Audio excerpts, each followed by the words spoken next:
నమస్తే, welcome to Leo. Cinema అంటేనే రంగుల ప్రపంచం, మాయా ప్రపంచం. దీన్నే ఫేక్ ప్రపంచం అని చెప్పి కూడా అంటుంటారు. అయితే గత కాలం నుంచి ఇప్పటిదాకా అప్పుడు ఏఎన్ఆర్ ఎన్టీఆర్ దగ్గర నుంచి ఇప్పుడున్నటువంటి యొక్క అల్లు అర్జున్, రామ్ చరణ్, జూనియర్ ఎన్టీఆర్ దాకా ఎన్నో సినిమాలు వచ్చాయి. అయితే ఈ సినిమానే ఫేక్ ప్రపంచం అంటున్నారు, ఫేక్ జీవితం అంటున్నారు. ఏంటి దీని గురించి అనే దానిపై మనతో పాటు సీనియర్ జర్నలిస్ట్ హేమసుందర్ గారు ఉన్నారు. వారిని అడిగి తెలుసుకుందాం. సార్ నమస్తే. నమస్తే సార్, ఫేక్ ప్రపంచం, మాయా ప్రపంచం, రంగుల ప్రపంచం, సినిమా ప్రపంచం. అయితే దాదాపు ఏఎన్ఆర్ దగ్గర నుంచి అంతకుముందు ఉన్నటువంటి ఒక రాజనాల గారు కావచ్చు, ఇంకా అంతకుముందు నుంచి కావచ్చు, ఎన్నో సినిమాలు వచ్చినా సరే ఆ సినిమాలు చూసిందంతా కూడా ఫేకే. ఎందుకంటే సినిమా చూసి బయటకు వస్తే ఆ సినిమా అంతవరకే ఆ ఫీల్, లేదా మరికొద్ది గంటలు ఉంటుందేమో. కానీ ఫేక్ ప్రపంచంలో జరుగుతున్నటువంటి విషయాలు కూడా ఫేక్లానే కనిపిస్తున్నాయి.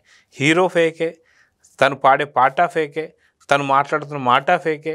సో ఇవన్నీ ఎట్లా చూడాలంటారు? ఫేక్ ప్రపంచంలో ఫేక్ జీవితాల గురించి, కానీ డబ్బులు మన జేబులు గుల్లవుతున్నాయి. దీన్ని ఎలా చూడాలంటారు? అసలు ఫస్ట్ ఏంటంటే చాలామంది నిర్మాతలు, రెగ్యులర్ నిర్మాతలు చాలామంది ఉంటారు కాబట్టి వాళ్ళు సినిమాలు చేయట్లా. నేను ఒక నిర్మాతని అడిగాను, మీరు గతంలో ఈయన సినిమాలు చేశారు కదా, ఎందుకు సినిమాలు చేయటం లేదు, ఇప్పుడు చేయొచ్చు కదా అంటేను, నిర్మాతకి గౌరవం లేనప్పుడు మనం చేసే ఉపయోగం ఏంటి అనే మాట వాడుతున్నారు. చాలామంది పాత నిర్మాతలు వాళ్ళు అదే అంటున్నారు. ఇప్పుడు చేస్తున్న వాళ్ళు చేస్తున్నారు కదా అనొచ్చు. మీరు చేస్తున్న వాళ్ళు ఏంటి, కార్పొరేట్గా మారిపోయింది సినిమా అనేది. వాళ్ళు ఇప్పుడు ఎన్ఆర్ఐ ఫండ్స్ లేదా ఇట్లాంటి ఫండ్స్ వచ్చిన తర్వాత కొంతమందికి అవగాహన లేకపోయినా కానీ కొంతమంది అవగాహన ఉన్న వాళ్ళ చేతికి పెట్టుకోవటం, సినిమాలు చేయడం జరుగుతుంది. ఉదాహరణకి లైకా ప్రొడక్షన్స్ తీసుకుంటే తమిళనాడులో వాళ్ళు పూర్తిగా మునిగిపోయారు వాళ్ళు అని చెప్తున్నారు. నిజంగా చెప్పాలంటే చాలా అప్పులు ఉన్నాయి. బయట నేను చెన్నై టూర్ వెళ్ళినప్పుడు కూడా మాట వినిపిస్తుంది. అంటే ఇలాంటి వాళ్ళు కూడా చాలామంది ఉంటారు. నిర్మాణ సంస్థలు చాలా ఉంటాయి, చెప్పుకోరు బయటికి. చెప్పుకుంటే మరి సినిమా మార్కెట్లో వాల్యూ ఉండదు. కాబట్టి మేకపోతు గాంభీర్యం ప్రదర్శిస్తూ సినిమాలు చేస్తూ ఉంటారు. అదొకటి జరుగుతుంది. మీరు అన్నారు ఫేక్ విషయానికి వచ్చేసరికి ఇక్కడ చాలా ఫేక్ ఉంటుంది. మన శివరంజని సినిమాలు అనుకుంటా ఒక డైలాగ్ ఉంది, ఒక హీరోయిన్ చెప్పే డైలాగ్ ఏదో, అంటే మాటలు నావి కాదు, పాటలు నావి కాదు, అసలు ఈ రూపం కూడా నాది, ఒరిజినల్ రూపం వేరు, నాదంటూ ఇక్కడ ఏదీ లేదు, అయినా నేను మహానటిని అనే ఒక డైలాగ్ ఏదో చెప్తూ ఉంటాం. చెప్పాలంటే, నిజంగా చెప్పాలంటే మరి వాళ్ళు అసలు రూపం ఏమో, మేకప్ వెనకాల ఉండే రూపం ఏమో మనం చూస్తే దడుచుకుంటామేమో కొంతమంది హీరోయిన్లు చూస్తే. అలాగే మరి అదంతా చెప్పాలంటే వాస్తవమే. మీరు అన్నట్టుగా ఫేక్ అంటే ఇప్పుడు ఏమవుతుందంటే టెక్నాలజీ పెరిగిపోయిన తర్వాత ఈ ఫేక్ పాళ్ళు ఎక్కువైపోయింది. హీరో లేకుండానే షూటింగ్ చేసేస్తున్న సందర్భాలు కూడా చాలా కనిపిస్తున్నాయి. ఎందుకంటే డూపు, వాడు లాంగ్ షాట్లు అన్నింటిలో కనిపించేదంతా హీరో కాదు, డూప్ మీద సెట్ చేసేస్తారు. హీరో చాలా హాబీగా, కంఫర్టబుల్గా షూటింగ్కి వెళ్ళి చేసుకొచ్చేస్తున్నాడు.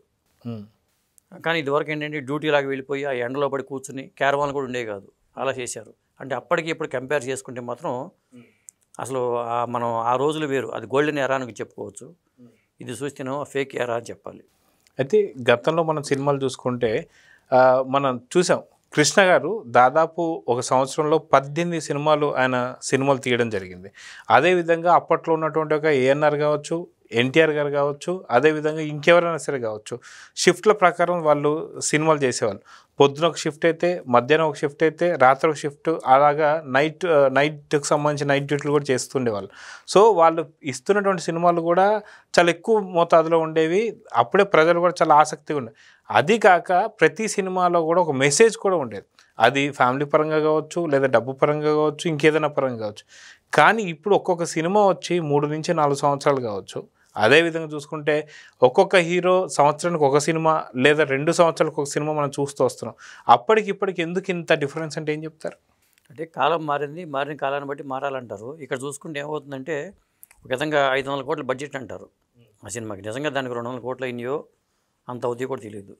సినిమా బడ్జెట్ అలాగే ఉంటుంది, కలెక్షన్లు చెప్తారు. ఆ సినిమాకి ఫస్ట్ రోజే 200 కోట్లు వచ్చినాయి అంటారు. అది వాస్తవం ఫిగర్ కూడా అసలు ఎవరికి తెలియదు.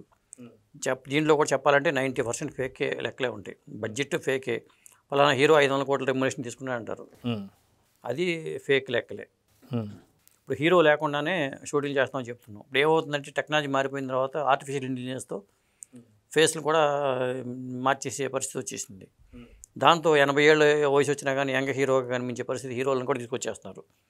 మరీ 20 ఏళ్ళ కుర్రాడుగా మార్చేస్తున్నారు. ఏ వయసు కావాలంటే ఆ వయసుకి తీసుకొచ్చే టెక్నాలజీ రావడం ఒకటి. దాంతో 80 ఏళ్ళ వాళ్ళు కూడా సినిమాలు చేస్తున్నారు. గతంలో ఎన్టీ రామారావు గారికి 60 ఏళ్ళు వచ్చేసినాయి కాబట్టి మన సినిమాలు వద్దు, రాజకీయాలకు వెళ్ళిపోయారు ఆయన. ఇప్పుడు ఆ పరిస్థితి లేదు. 75 ఏళ్ళు వచ్చినా, రజనీకాంత్ గారు 73 ఏళ్ళు వచ్చినా సినిమాలు చేస్తున్నారంటే ఈ టెక్నాలజీ కూడా హెల్ప్ అవుతుంది. ఈ మధ్యన వార్త వచ్చింది, జైలర్ సినిమాలో రజనీకాంత్ గారు లేకుండా షూటింగ్ చేస్తున్నారు, యాక్షన్ సన్నివేశాలు చేస్తున్నారు అని చెప్పి వార్త వచ్చింది. అదేంటంటే టెక్నాలజీ ఉపయోగపడుతుంది కాబట్టి హీరోకి బడ్జెట్ తగ్గుతుంది, కానీ రెమ్యునరేషన్ మాత్రం తగ్గట్లా. హీరోకి బడ్జెట్ ఉంటే కొన్ని రెమ్యునరేషన్ ఇచ్చిన అందం ఉంటుంది. అట్లా ఉంది పరిస్థితి.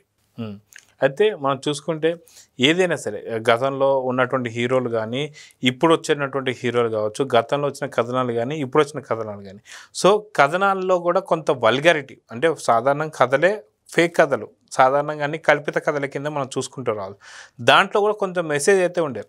కానీ ఈ మధ్య కాలంలో వస్తున్నటువంటి ఒక స్టోరీలలో కూడా మనం చూసుకుంటే కంప్లీట్గా ఏదైతే ఉందో ఫేక్లో కూడా పూర్తిగా అశ్లీలత కావచ్చు, లేదంటే మనకి ఇలాంటివి కూడా వస్తున్నాయి. దీన్ని ఎలా చూడాలంటే అదే ఈ మధ్యన పాటల మీద మహిళా కమిషన్ కూడా చాలా సీరియస్ అయింది. ఎందుకంటే ఈ తరహా డ్యాన్స్ మూమెంట్స్ ఏంటి అంటే కొరియోగ్రాఫర్ల మీద కూడా మండిపడిన పరిస్థితి వచ్చేసింది.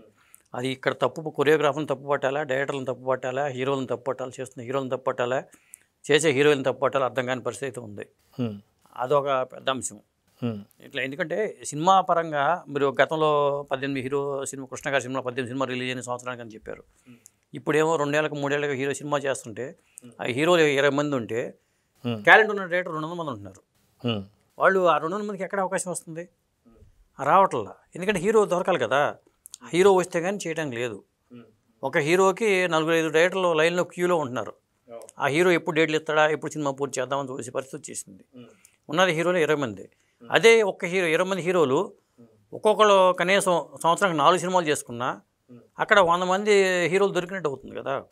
సినిమాల సంఖ్య పెరుగుద్ది ఆటోమేటిక్గా. నిర్మాత కూడా చాలా కంఫర్ట్ ఫీల్ అవుతాడు. ఇప్పుడు ఏమవుతుందంటే నిర్మాతలో తక్కువ మందే ఉన్నారు చేసి, నేను రెగ్యులర్ నిర్మాతలు చేయట్లా. ఎందుకంటే వాళ్ళకి వివరం అయిన తర్వాత క్షౌరం అయితే వివరం కాదంటారు కాబట్టి వాళ్ళకి ఇప్పుడు క్షౌరం అవుతుందని అర్థమైపోయి వాళ్ళు దూరంగా ఉంటున్నారు. కానీ కొత్త వాళ్ళు రావటం వల్ల కొంత సినిమాలు చేస్తున్నారు, వాళ్ళు కూడా తక్కువ మందే ఉన్నారు.